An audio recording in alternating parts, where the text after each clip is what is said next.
Welcome to this year's installment of Games for Halloween. Now, this selection of games is smaller than 2016's Games for Halloween, mostly so I have games left over to show off for the next year. So, the first game on our list is Silent Hill 3. Not only is it my favorite video game of all time, it's my favorite game in the franchise. The game is a sequel to Silent Hill 1, and it takes place 17 years after the first game, in which Alessa, now renamed as Heather, is now the adopted daughter of Harry Mason. Uh, so Heather wakes up in the mall, and then she realizes something is wrong with all these monsters crawling around.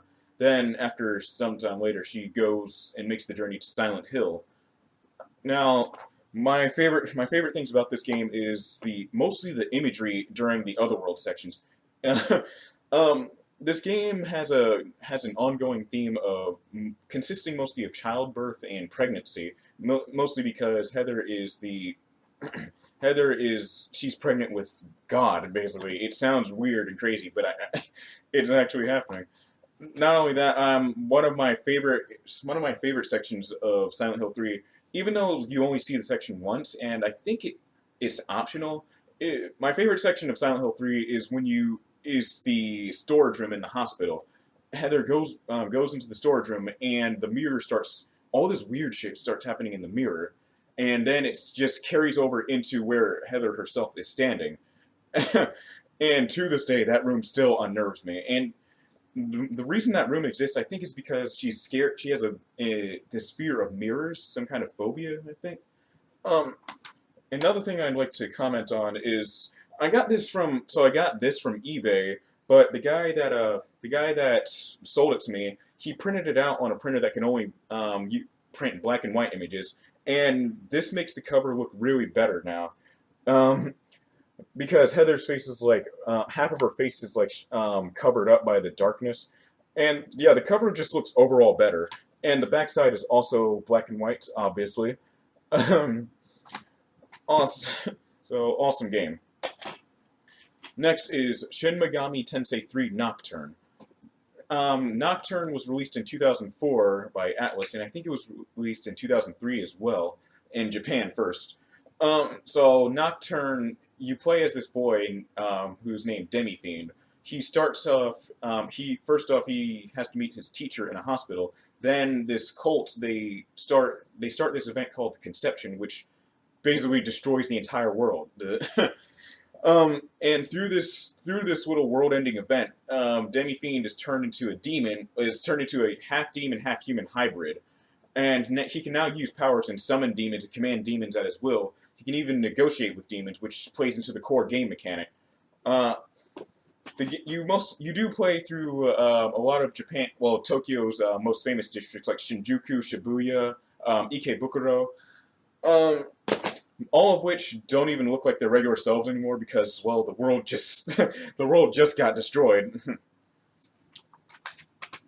Next, we have Persona 3.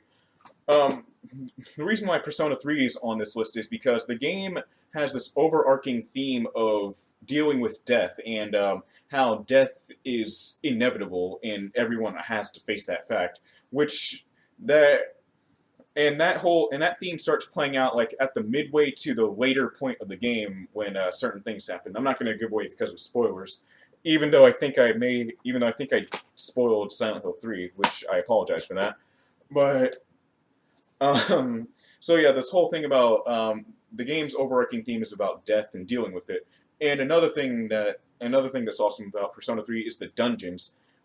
Mostly the design of the dungeons. I was almost never a fan of the randomly generated dungeons, but then the whole thing grew on me. But the first dungeon in the game, which is like Block 1 of Tartarus, it looked like something out of a survival horror game.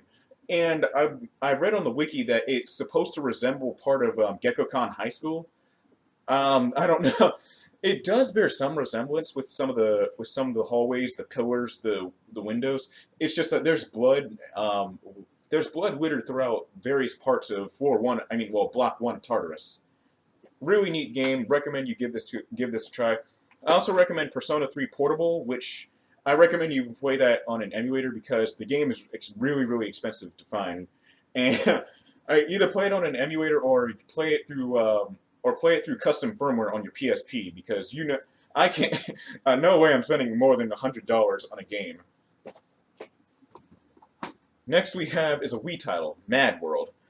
Mad World is a really unique game because, well, it's unique in that it's one of the more racy, well, not racy, but one of the more mature titles on the Wii next to Mortal Kombat Armageddon, which I didn't even know existed until a few years after it came out on the. Well, I didn't know it had a Wii port until like a few years after it came out. Mad World takes place in this district of a city where everything is cut off and nobody can get in or out. Not even the government can march in. So people have to participate in this crazy death tournament that's being broadcast live on TV outside this little district. You play as Jack, who he has this chainsaw. He has this little chainsaw in his hand, and you use the Wii remote to throw his chainsaw around. There are also these really awesome kills where like Jack, where you have to like move the controller that's corresponding to what's on the screen, and Jack just.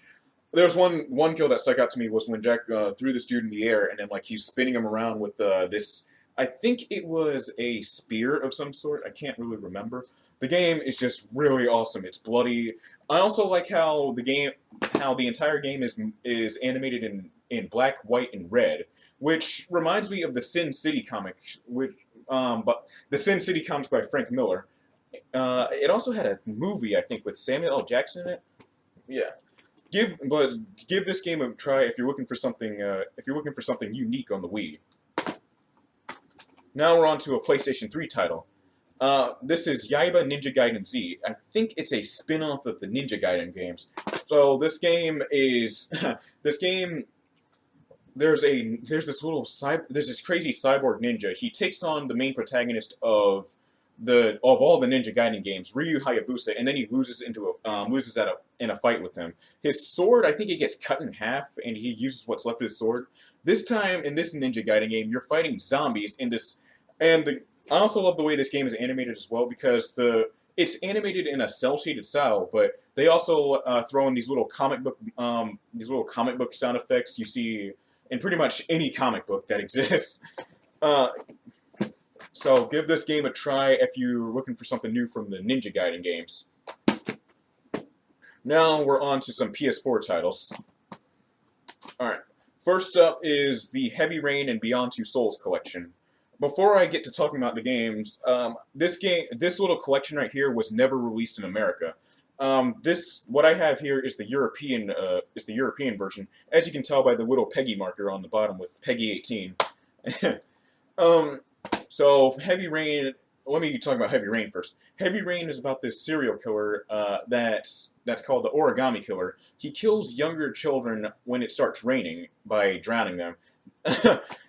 Not gonna give away more than that due to spoilers reasons. And Beyond Two Souls is about a girl named Jodie who was voiced and mocapped by Ellen Page. Really, she's a really good actor. I like her acting. Beyond Two Souls is about this girl who has this ghost following her around. She has this ability to command this ghost to do all kinds of crazy stuff. He can move through walls. He can also throw stuff around as well. He can also possess people, I think. When people are possessed, he can't really. Aiden, the name of the ghost. Aiden, whenever he possesses someone, the person that he's possessing, they can't speak at all, and instead, like, their eyes go completely white, like they're the Undertaker. Both of these games were made by David Cage in Quantic Games, Quantic Dreams. He also made the not Fahrenheit games. He also made the game Fahrenheit, which came out on the PlayStation 2, which was, I think it was David Cage's first outing with his whole interactive storytelling type deal. I have never played Fahrenheit. I'll have to see what the game's all about. Alright. Next on my list are Dying Light and Dying Light the Following. Wrong one. Dying Light, you're playing as a government agent who's trying to explore this.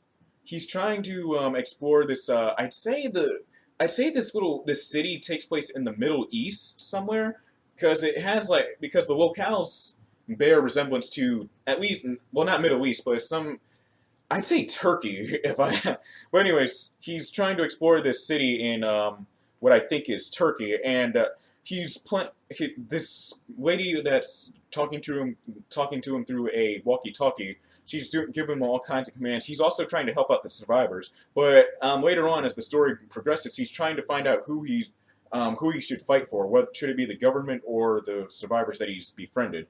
Um, what's really unique about this game is that it has this crazy parkour mechanic similar to Mirror's Edge, and the whole game is take place in first person.